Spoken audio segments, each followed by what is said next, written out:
Buenos días. En el video o en la entrega de hoy vamos a distinguir lo que es dentro del derecho, que es uno. Por cuestiones metodológicas se lo suele diferenciar o distinguir en dos campos: derecho privado por un lado y derecho público por el otro. Voy a dar la caracterización de los dos y luego obviamente nos vamos a referir a la parte que nos interesa, que es la del campo del derecho público. Por algo esta asignatura se denomina Instituciones de Derecho Público 1. Como les decía, el derecho es uno, es una sola cosa, pero hay dos grandes áreas o dos grandes campos. Si esto fuera un árbol, si el derecho fuera un árbol, tiene dos grandes ramas. Una es la del derecho privado y la otra es la del derecho público. ¿Qué materias forman parte de lo que es el derecho privado? El derecho civil, el derecho comercial, por ejemplo. Y en el campo del derecho público tenemos el derecho constitucional, que es lo que vamos a ver, ¿no es cierto?, en esta materia, derecho administrativo y otras disciplinas. ¿Qué es lo que caracteriza a uno y otro? Pongamos un ejemplo. Si estuviéramos en una época de normalidad y no en esta situación de excepción en la que nos encontramos, y nos viéramos las caras en clase, en el campus, en la UCSE, muy probablemente les hubiera preguntado, para graficar esto que les quiero decir, si alguno de ustedes ha celebrado un contrato el día de hoy. Por supuesto que asumo que están todos cumpliendo con la cuarentena y por lo tanto no han celebrado ningún tipo de contrato. Pero en un día normal, habitual de su vida cotidiana, no de excepción, ¿celebran contratos? Probablemente algunos me dirían que sí, y otros me dirían, la mayoría, que no, porque la idea que tenemos de un contrato es algo escrito. Sin embargo, en nuestra vida cotidiana celebramos muchos contratos. El derecho está muy presente en nuestra vida, tan presente que celebramos actos jurídicos y no nos damos cuenta de que lo estamos haciendo porque los tenemos internalizados. Por ejemplo, si alguno de ustedes hubiera ido en remis a la clase, hagamos de cuenta, a los títulos ejemplificativos de que estamos viviendo en una situación normal.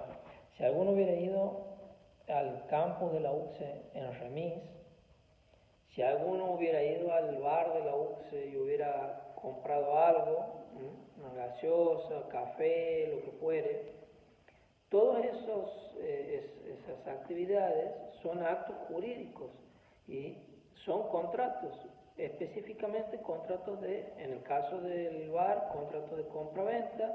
En el caso de alguno que tome un remis o que vaya en colectivo, es un contrato de transporte.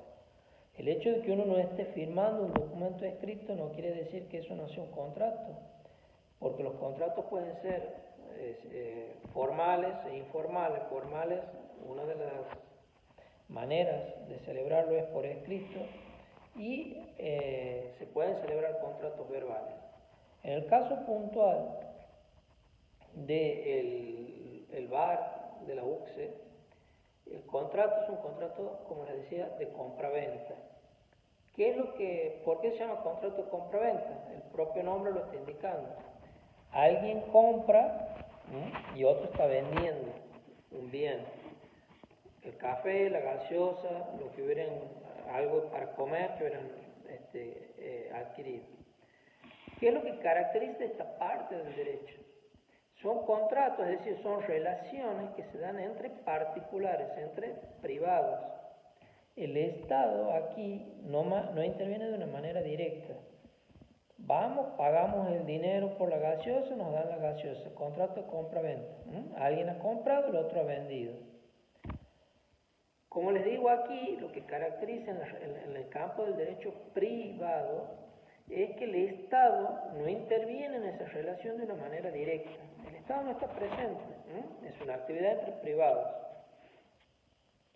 Y otra característica de este tipo de relaciones es que cada uno busca su bien individual. Uno tiene hambre, tiene sed, compra la gaseosa, otro se dedica a la actividad comercial, ¿no es cierto? Y adquiere sus ingresos de la venta de ese tipo de bienes. Cada uno busca su provecho, su utilidad personal. Pero el Estado, como les digo, aquí no interviene de manera directa en la relación. En cambio, el tipo de justicia, ¿se acuerdan que cuando hemos hablado del concepto plurisémico del derecho, habíamos dicho que una de las acepciones, cuando hemos dicho no hay derecho que un delincuente entre por una puerta y salga por la otra, estamos asimilando la noción de derecho con la idea de justicia. En el campo del derecho privado, el tipo de justicia que se realiza es la justicia conmutativa. ¿Por qué? Porque hay un intercambio de cosas, de acciones, no de acciones de la bolsa, sino de actividades. En el caso que les he dado, la justicia distributiva se da, ¿por qué? Porque uno, que es el comprador, recibe un bien por el cual ha pagado un precio, que es el precio justo. Cuando, supongamos la compra-venta de un auto, cuando no hay una relación de justicia en ese tipo de relaciones entre privados.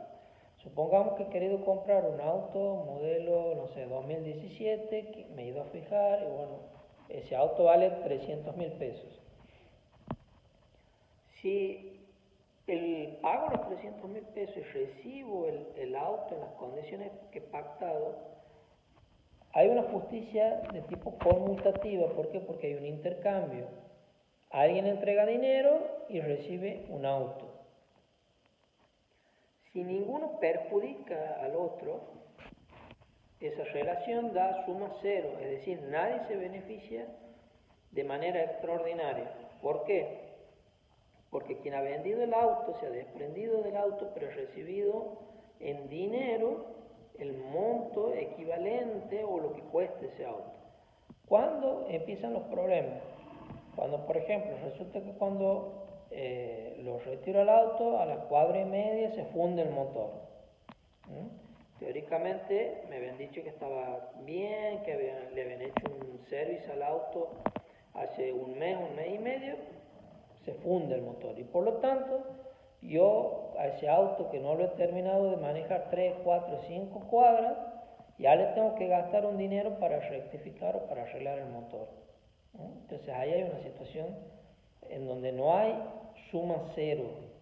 ¿Por qué? Me han estafado, me han mentido, como le quieran llamar, y por lo tanto, producto de ese engaño, el auto no me termina saliendo 300.000 pesos, sino que me termina saliendo 380.000 pesos. Visto esto mismo del otro lado, si resulta que yo al vendedor le he dicho que he pactado que el auto le iba a pagar mitad al contado, es decir, le he entregado 150.000 pesos y el resto le he dado, por el saldo, le he dado 3 cheques de 50.000 pesos, uno vence dentro de 30 días, el otro en los 60 y el otro dentro de 90 días, resulta que cuando el vendedor va y quiere cobrar a los 30 días esos 50.000 pesos, en el banco le informa que el cheque no tiene fondos o que ha sido denunciado ese cheque como robado, etcétera, etcétera. Entonces, visto desde el punto o desde la óptica del vendedor, también ahí no hay una relación de justicia conmutativa, porque él no ha recibido lo equivalente de lo que ha entregado. Él ha recibido un producto, un bien, en este caso, que vale 300.000 pesos, pero lo real es que ha recibido 150.000 pesos y que los otros 150.000 pesos, cuando lo ha ido a cobrar, no ha podido. Entonces ahí es donde no interviene o se judicializa una situación jurídica, porque alguien no ha cumplido su parte. Este es el campo del derecho privado. El campo del derecho público, aquí el Estado sí interviene. Aquí ya ya no es una relación entre particulares, entre personas iguales. El Estado,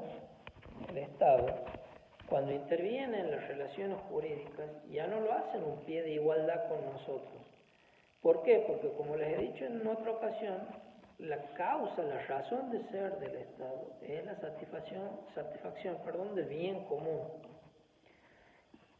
Y cuando entra en tensión, cuando entra en contradicción, mi interés particular con el interés general, con el bien común, mi interés particular tiene que ceder ante el interés común.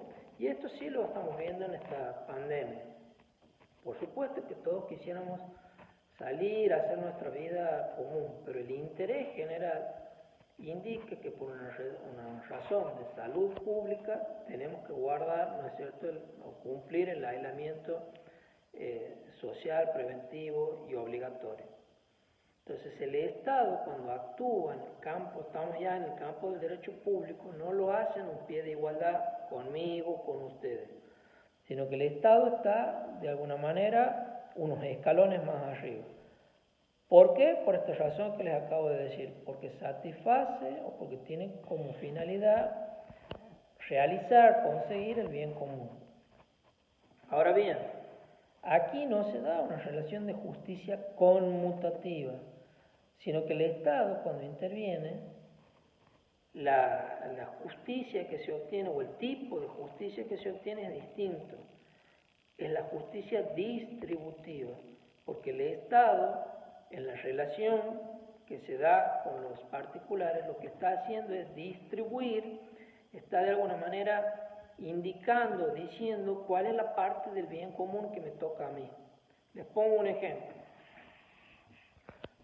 Todos sabemos, digamos, lo que es la jubilación. Una persona trabaja durante toda su vida productiva y cuando llega a una determinada edad y cuando puede acreditar que durante un periodo de tiempo mínimo de 30 años ha estado realizando aportes, es decir, le han retenido una parte de su salario, porque con ese salario, con esa parte del salario que le han retenido, es lo que se le va acumulando para poder cobrar su jubilación cuando ya no esté trabajando.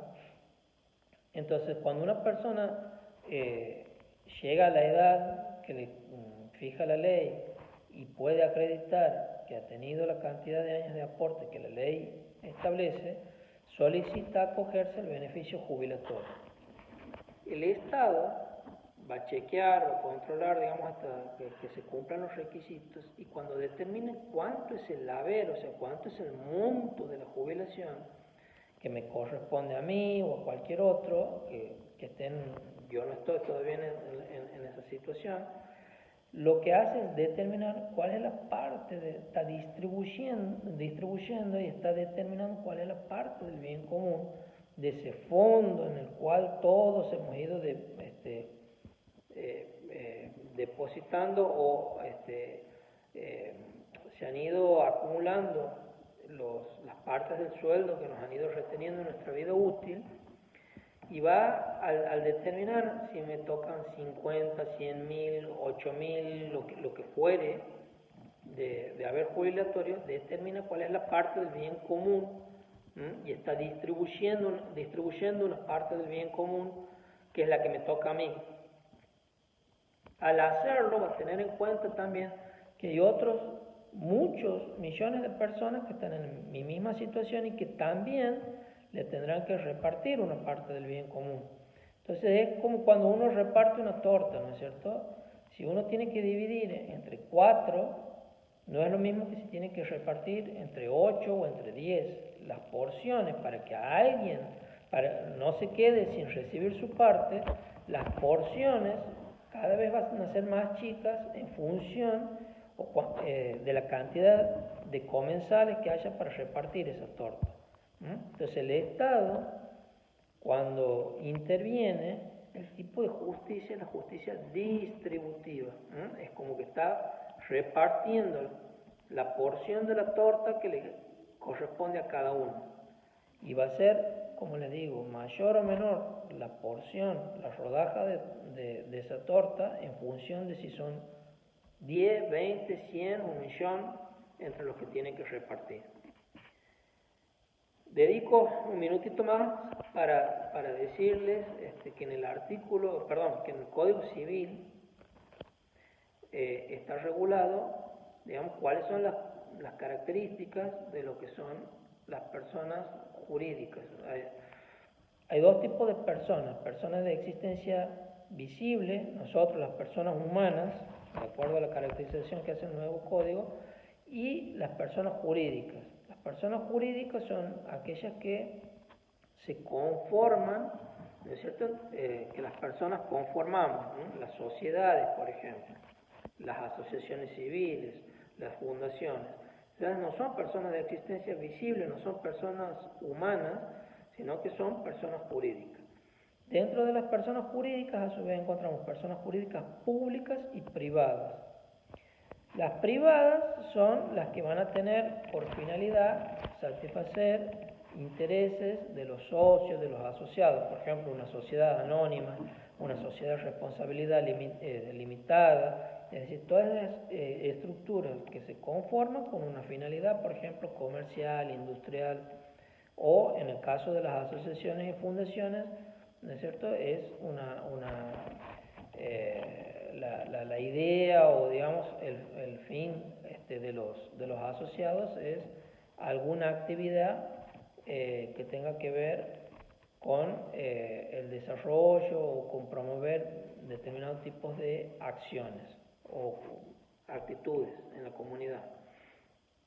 En el caso de las personas jurídicas públicas, vayan haciendo, lamentablemente ahora no les puedo hacer un esquema, no tengo el pizarrón, pero es personas, una primera distinción es personas físicas y personas jurídicas.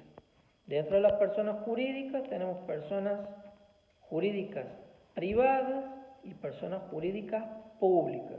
Ahora les digo, ¿no es cierto?, qué es lo que caracteriza a las personas jurídicas públicas.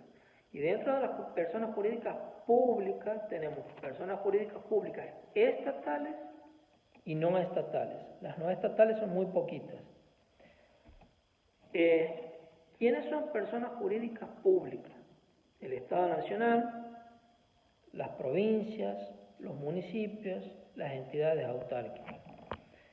En el caso del Estado Nacional, es una persona jurídica pública porque lo establece la Constitución, artículos 1, 9, 10, al 14, el 18, entre otras tantas. Las provincias y los municipios también son personas jurídicas públicas. En nuestro régimen de gobierno, ¿no es cierto?, lo dice el artículo 1 de la Constitución, ¿no es cierto?, que la nación argentina adopta el sistema de gobierno que es representativo, republicano y federal. Entonces, como nuestro sistema es federal, tenemos gobierno nacional, gobierno provincial, gobierno municipal. Las entidades autárquicas también son personas jurídicas públicas. ¿Cuáles son las entidades autárquicas? Son aquellas entidades que, por una cuestión de organización, no están englobadas en lo que es el Estado Nacional. Supongamos, si el Estado Nacional fuera una pirámide, en la cúspide va a estar el presidente. Después vamos bajando, ¿no es cierto?, a los ministros, los secretarios de Estado, los subsecretarios, los directores, es decir, todo, ¿no es cierto? Y tenemos el Ministerio de Justicia, tenemos el Ministerio de Transporte, el Ministerio de Obras Públicas y todo el organigrama para allá abajo. Ese es el Estado Nacional.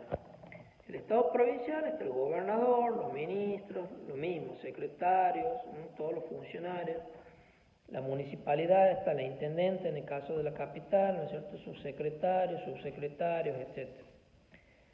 Las entidades autárquicas no están ahí, no la encontramos, no están ni debajo del presidente, ni debajo de los ministros, sino que han salido por una cuestión de organización y de darle mayor celeridad a la acción de gobierno, se crea una pirámide distinta, es decir, por eso es autárquico. Se crea una pirámide distinta, entonces, por ejemplo, ¿quién es una entidad autárquica? El Banco Central de la República Argentina. ¿Quiénes son, en el caso de la provincia? Vialidad de la provincia, el IOSEP. El IOSEP es una entidad descentralizada, es decir, ¿por qué? Porque precisamente como el IOSEP es